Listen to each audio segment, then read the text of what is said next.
நாளென் செய்யும் வினைதானென் செய்யும் என நாடி வந்த கோளென் செய்யும் கொடுங்கோற்றென் செய்யும் குமரேசர் இரு தாளும் சிலம்பும் சதங்கையும் தண்டையும் சண்முகம் தோளும் கடம்பும் எனக்கு முன்னே வந்து தோன்றினே.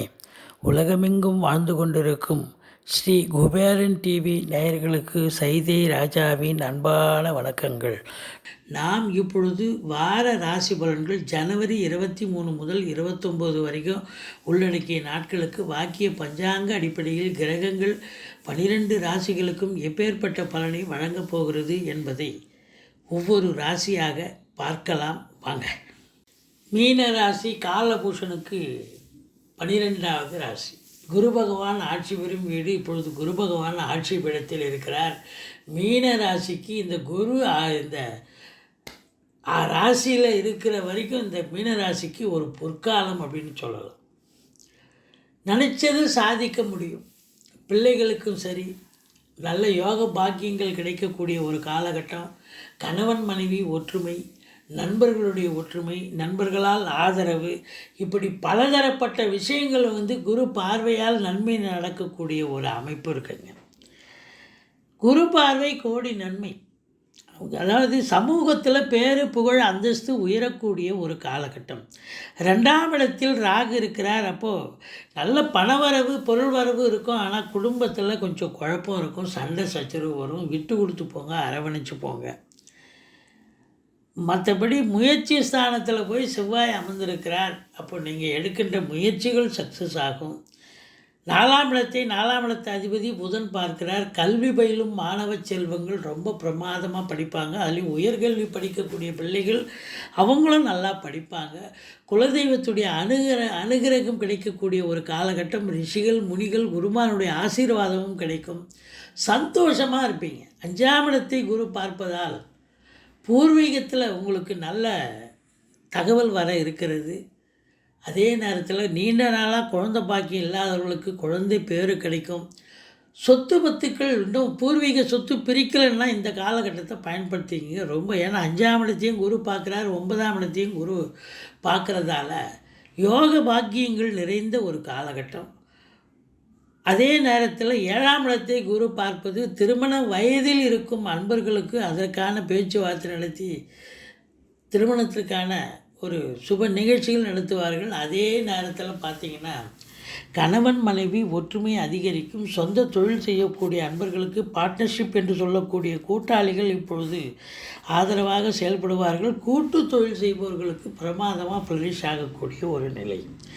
8ஆம் இடத்தில் கேது இருந்து சனி பார்வையில் இருப்பதால் வெளியூர் வெளிநாடு போகக்கூடிய அன்பர்கள் கூட கொஞ்சம் எச்சரிக்கையாக இருக்கணும். அல்லது நீங்கள் பொது இடங்களில் வேலை பார்க்குற இடம், அறிமுகம் இல்லாத இடத்துல அறிமுகம் இல்லாத நபர்களிடத்தில் கொஞ்சம் விழிப்புணர்ச்சியோடு எச்சரிக்கையாக இருக்கணும். இல்லைன்னா அசிங்கம் அவமானங்கள் ஏதாவது ஏற்பட வாய்ப்புகள் இருக்கிறது அப்படின்னு நம்ம சொல்கிறோம். அதே நேரத்தில் உங்களுடைய ட்ராவலிங் பண்ணும்பொழுது நீங்கள் உங்களுடைய உடைமைகளை சரிவர எடுத்து செல்லுங்கள். சரியாக பராமரித்து கொள்ளுங்கள். களவாடப்படலாம் அல்லது நீங்களே விட்டுட்டு வந்துடலாம், தவற விட்டுட்டு வரலாம். இருந்த போதிலும் 9ஆம் இடத்தை குரு பார்ப்பதால் வெளிநாடு வெளி மாநிலம் செல்ல நினைக்கும் அன்பர்கள் தாராளமாக செல்லுங்கள். ஆன்மீக பயணம் இன்ப சுற்றுலான்ற பேரில் நீங்கள் கண்டிப்பாக போயிட்டு வந்தாலும் ஒரு சந்தோஷம் ஆத்ம திருப்தியும் கண்டிப்பாக கிடைக்கும். அசையா சொத்துக்கள் மூலம் நல்ல ஒரு யோக பாக்கியங்கள், நல்ல ஒரு சந்தோஷமான ஒரு காலகட்டம். சகோதரர்களால் கூட உங்களுக்கு பாக்கியங்கள் கிடைக்கக்கூடிய ஒரு அமைப்பு. 10ஆம் இடத்தில் புதன் இருக்கிறார். 10க்குடைய குரு ராசியில் அமர்ந்திருக்கிறார். பத்திரிகை துறை, எழுத்துத்துறை, மீடியா துறை, புதனுடைய ஆதிக்கம் நிறைந்த கல்வியாளர்கள், கல்வி நிறுவனங்களில் பணியாற்றக்கூடிய ஆசிரியர் பெருமக்கள் இவங்களுக்கெல்லாம் கூட ஒரு பொற்காலமாக அமைகிறது.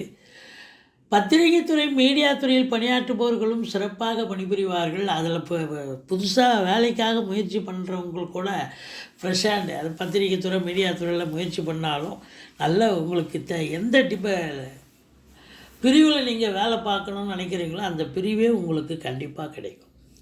11ஆம் இடத்தில் சூரியன் சனி இணைந்திருக்கிறார்.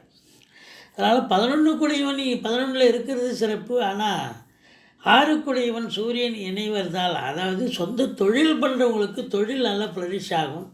ஆனால் அரசாங்கத்தில் உயர் பதவியில் இருக்கும் ஐஏஎஸ், ஐபிஎஸ், ஐஎஃப்எஸ் போன்ற பதவியில் இருக்கும் அதிகாரிகள் கொஞ்சம் விழிப்புணர்ச்சியோடு இருக்கணும். அரசியல்வாதிகளும் விழிப்புணர்ச்சியோடு இருக்கணும்.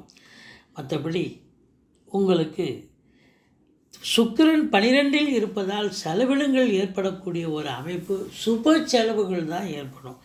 குடும்பத்தில் நிம்மதி இருக்கும், குழந்தைகளால் நிம்மதி, குடும்பத்துலேயும் நிம்மதி. ஆனால் சண்டை சச்சரவு வரும், எச்சரிக்கையாக நடத்துங்க. நல்ல பணவரவு, பொருள் வரவு இருக்கும். தொழில் வேலை சிறப்பாக செல்லும். மொத்தத்தில் முன்னேற்றகரமான ஒரு வாரம். செலவை காட்டிலும் வரவு அதிகமாக இருப்பதால் கவலை வேண்டாம். நல்ல சம்பாத்தியம் நிச்சயமாக உண்டு.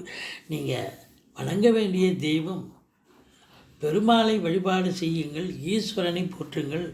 இந்த மீன ராசிக்கு இந்த வாரம் ரொம்ப ரொம்ப திருப்திகரமான ஒரு வாரமாக அமைகிறது.